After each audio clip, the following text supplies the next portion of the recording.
देखिए इस वक्त बड़ी बातें आपको बता दें जो प्रेस कॉन्फ्रेंस में की गई है। ये कहा गया है कि 46.8 मीटर पर अभी हम हैं। जो कल बात 48 की आई थी उसमें उन्होंने बहुत क्लियर कर दिया है कि गर्डर आया था बीच में और इसी के बाद उसको क्लीन करने की जरूरत थी। जो पाइप है जो आगे बढ़ चुका था, जो 8 mm का पाइप था उसको आगे से काटा गया था, उसको छोटा किया गया था और इसीलिए जो रास्ता बनाने की कोशिश की गई थी। इस वक्त अगर प्रेजेंट कंडीशन की बात करें तो 46.8 मीटर पर पहुंच चुके हैं पाइप। अब आगे का जो प्रोसेस है वो दरअसल ऑर्गन मशीन के थ्रू आगे बढ़ाया जाएगा, लेकिन ये कहा जा रहा है कि कैपेसिटी हाई है और जो आखिरी चरण होगा उसमें इस बात की बहुत बड़ी उम्मीद की जा रही है कि पुश किया जाएगा आगे की तरफ और हो सकता है कि पुश करने के दौरान जो मलबा है उसे हटाने के लिए जितने टन का इस्तेमाल किया जाएगा, जो फोर्स का इस्तेमाल किया जाएगा, उसमें ऑर्गन मशीन कामयाब हो जाए। इस बात का खास तौर पर जिक्र किया, ये कहा गया है कि जीपीआर टेक्निक का हो सकता है इस्तेमाल करने की जरूरत ना हो, क्योंकि जीपीआर टेक्निक के जरिए ये समझा जा चुका है कि आगे 5 मीटर का जो रास्ता है वो बिल्कुल क्लियर है, उसमें किसी भी तरह की कोई भी हार्ड मेटल नहीं है। साफ तौर पे कहा गया कि अभी नई पाइप की वेल्डिंग चल रही है, इसमें करीब 2 घंटे का वक्त लगेगा और इसके बाद हम ये उम्मीद करेंगे कि ड्रिल शुरू की जा पाए, क्योंकि 2 पाइपों को जोड़ने का जो काम है वही वेल्डिंग का है। लेकिन फिलहाल इस वक्त आपको बता दें ड्रिलिंग का जो काम है वो नहीं हो रहा है, अभी जो नई पाइप को वेल्डिंग का काम है वो हो रहा है। कल शाम से अगर देखें तो प्लेटफॉर्म को स्ट्रेंथन करने की बात की जा रही थी जो पूरी की जा चुकी है, जिसमें ऑर्गन मशीन आगे बढ़ाई जाएगी। 800 mm का डैमेज हुआ जो हिस्सा था उसमें 1.2 मीटर काटा गया है। जो 800 mm का पाइप अंदर डाला गया था उसमें दरअसल ये बताया गया था कि 1.2 mm का जो पाइप है वो डैमेज हो गया है, वो आगे से सिकुड़ गया है, उसको काटा गया, उसको ठीक किया गया और इसके बाद वो जो पाइप है अब उसको वेल्डिंग करके ड्रिल किया जाएगा। यानी आगे का जो रास्ता है उसको कैसे क्लियर किया गया, ये टीम ने बहुत क्लियर बताया कि आप कैसे पुश टेक्निक का इस्तेमाल किया जाएगा और टीम बहुत होपफुल है कि पुश टेक्निक के जरिए जो आगे का मलबा है उसको पूरी तरह से हटा लिया जाएगा। ऑगर वेल्डिंग की वजह से जो डैमेज हुआ था उसको पूरी तरह से ठीक किया जा चुका है, क्योंकि यही अटकलें लगाई जा रही थी कि क्या ऑगर मशीन में अभी भी कोई प्रॉब्लम है, तो ऐसा नहीं है। ऑगर मशीन को पूरी तरीके से ठीक कर लिया गया है और अभी जो प्रेजेंट सिचुएशन इस टनल के अंदर से सामने आ रही है वो यही आ रही है कि जो भी प्रॉब्लम कल आई थी उनको पूरी तरह से दूर कर लिया गया है। ये बताया गया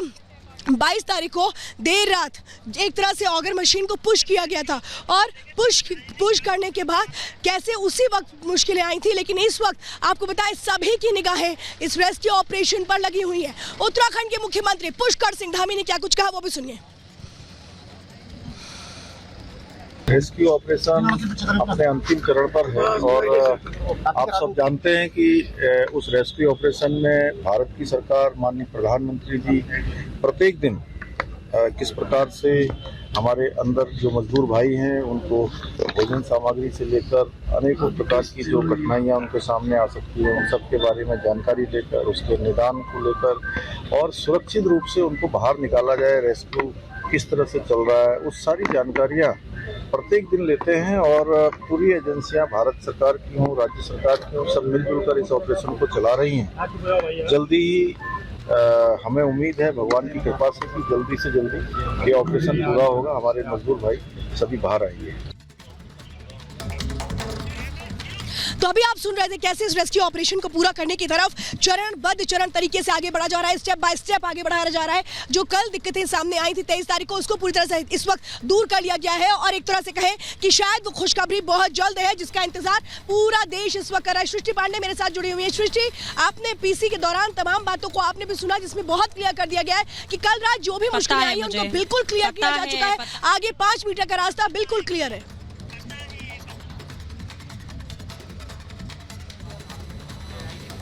बिल्कुल, देखिए इस वक्त की सबसे बड़ी खबर यही है कि अभी 2 पाइप जाने हैं और जो दूसरा पाइप होगा वो बड़ा ब्रेक थ्रू लेकर आ सकता है, क्योंकि 52 मीटर तक वो दूसरा पाइप जा सकता है। अगर कोई भी बाधा नहीं आती है तो दूसरा पाइप बेहद महत्वपूर्ण है। 2 पाइप अभी जाने हैं। जिस तरीके की जानकारी अभी रेस्क्यू टीम की तरफ से दी गई है कि 5 मीटर तक, बहुत हद तक 5.4 मीटर ये बताया गया है कि जीपीआर की जो रिपोर्ट है उसके मुताबिक 5.2 मीटर बहुत ही क्लियर है, वहां पे कोई मेटल नहीं है, कोई हडल नहीं है। तो ये पाइप को पुश किया जाएगा। अब से 2 ड्रिलिंग शुरू होगी, क्योंकि अभी जो पाइप काटा गया है वो बताया जा रहा है कि में जा रही है और उसमें लंबा समय लगता है क्योंकि बिल्डिंग बहुत लंबा समय लेती है। 2 घंटे के बाद में एक बार फिर से संभवतः ड्रिलिंग की शुरुआत होगी और पाइप को पुश किया जाएगा 5 मीटर के अंदर तक। जीपीआर टेक्निक का इस्तेमाल किया जा सकता है और उस टेक्निक का इस्तेमाल दोबारा तब किया जाएगा जब पाइप को पुश करने के बाद में ड्रिलिंग एक बार फिर से स्टार्ट होगी और अगर वहां पर किसी भी तरीके की दिक्कत आती है, हालांकि ये भी रेस्क्यू टीम ने बताया है कि 50% ही संभावना है कि इस तरीके की दिक्कत आ सकती है क्योंकि जो आखिरी का मलबा होता है वो हो सकता है कि सिर्फ मिट्टी हो और मशीन इतनी ज्यादा पावरफुल है कि वो सीधे तौर पर आगे बढ़कर आखिरी जो पाइप है उसे पुश करने के बाद में हम मजदूरों तक पहुंच सकते हैं। महमूद अहमद जो कि NHIDCL के MD हैं, उनकी ओर से क्या कहा गया आपको सुनाते हैं। अभी तो हम 5.4 मीटर एग्जैक्टली हम रीड कर पाए ये ग्राउंड पेनिट्रेटिंग रडार से।